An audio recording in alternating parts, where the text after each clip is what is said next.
Question number 1 से लेकर के 7 तक हो चुका था कंप्लीट। अब चलते हैं क्वेश्चन नंबर 8 में। क्वेश्चन नंबर 8 भी इजी है। क्वेश्चन नंबर 8 एकदम आसानी से बनेगा। कैसे बनेगा सर? कहा है कि आपको क्या करना है ना, सिद्ध करना है कि cos A equal to cos B equal to sin A into sin B ऐसे दिया हुआ है।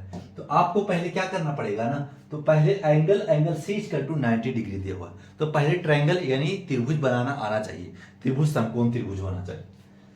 उसी इस जगह पे लिख दीजिएगा, इस जगह A लिख दीजिए, इस जगह पे B लिख दीजिए। क्यों सर? काहे कि angle C equal to 90 degree है, तो एंगल C 90 डिग्री इस जगह पे बन रहा है।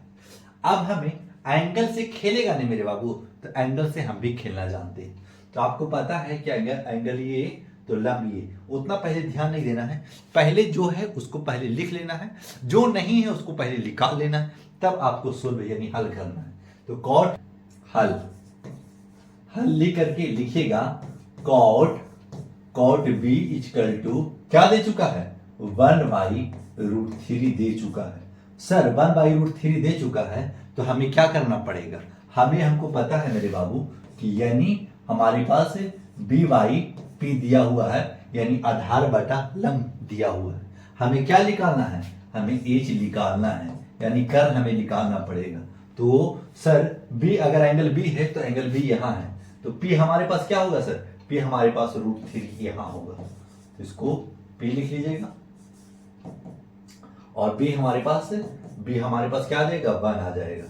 तो कर्न हमें निकालना है, तो कर्न पहले निकाल लेंगे, तो लिख दे। अब पाइथागोरस फार्मूला यूज करना है और कर्न निकाल डालना है। तो लिखेंगे कर्न को किसे डिनोट करेंगे? एच से, यानी एच का स्क्वायर इक्वल टू पी का स्क्वायर प्लस बी का स्क्वायर, यानी कर्ण का स्क्वायर इक्वल टू लंब का स्क्वायर प्लस आधार का स्क्वायर। अब हमें जो दिया हुआ है उसको पुट कर लेंगे, तो लिख दीजिएगा क्या दिया हुआ है? एच नहीं दिया हुआ, एच ही तो निकालना है सर, यानी कर्न निकालना है।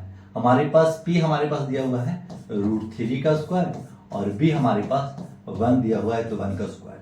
तो लिख लीजिएगा इस जगह पे एच स्क्वायर इक्वल टू √3, यानी किसी पे भी पावर अगर कोई भी डिजिट रूट में हो और उसका स्क्वायर कर दिया जाए तो रूट कट हो जाता है, तो ओनली इस जगह पे 3 लिख दीजिएगा। और 1 का स्क्वायर 1 होता है, तो एच स्क्वायर हटाइएगा तो रूट चढ़ाइएगा, तो रूट चढ़ाया तो 4 और 3 और 1 4 दे दीजिएगा। और एच हमारे पास स्क्वायर रूट क्या हो जाएगा? 4 का स्क्वायर रूट हमारे पास 2 हो जाता है, तो एच हमारे पास निकल चुका है, क्या 2 निकल चुका है, तो इस जगह पे 2 दे दीजिएगा। ठीक है सर, 2 तो निकल गया 2। अब हमें जो प्रूव करने का है उसको प्रूव कर डालेंगे। कॉस बी ये एंगल से खेल रहा है, तो फार्मूला क्या होता है कॉस का? सर फार्मूला होता है बी बाई एच लिख दीजिएगा, बी बाई एच इंटू ये भी बी बाई एच। फार्मूला नहीं बदलेगा, एंगल बदल सकता है, फार्मूला नहीं बदलेगा। तो सर बी हमारे पास क्या है? तो एंगल ये है ना मेरे बाबू, एंगल ए कॉस ए, तो अगर हमारे पास ए क्या हो जाएगा? हमें बी दिया हुआ है, तो बी हमारे पास √3 हो जाएगा। लंब ये तो आधार ये, तो लिख देंगे √3 बाई क्या लिखेंगे? एच हमारे पास क्या है? 2 है, इंटू कर लेंगे। अब बी एंगल बी, तो कॉस बी, तो लंब हमारे पास ये तो आधार ये, तो ऊपर 1 हो जाएगा, और एच तो नहीं बदलता है, 2 हो जाएगा। अब क्या कीजिएगा? तो √3 इंटू 1 कीजिएगा तो √3 हो जाएगा, और 2 इंटू 2 कीजिएगा तो 4 हो जाएगा। तो हमें LHS आ चुका है, अब RHS निकालना है, तो लिख देना है RHS। तो RHS निकाल के इसको लिख लेना है, लिख लेंगे sin A into sin B। ठीक है sir, sin A into sin B तो लिख दिया है। क्लियर हो गया? हाँ सर। फार्मूला क्या है सर? P/H है इंटू P/H है, यानी लंब बटा कर। अब हमें क्या करना है? P हमारे पास क्या है सर? अगर एंगल अगर ये है तो लंब ये है, तो लंब हमारे पास 1 दिया हुआ है, तो 1 लिख लेंगे।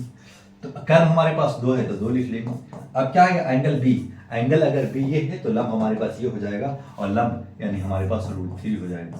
कर्न तो नहीं बदलता, एच मतलब 2 रहेगा, तो 2 लिख देना है। तो लिख देना 1 इंटू √3 लिख देंगे, और 2 इंटू 2 4 लिख देंगे। इतना आप लिख लिए होंगे।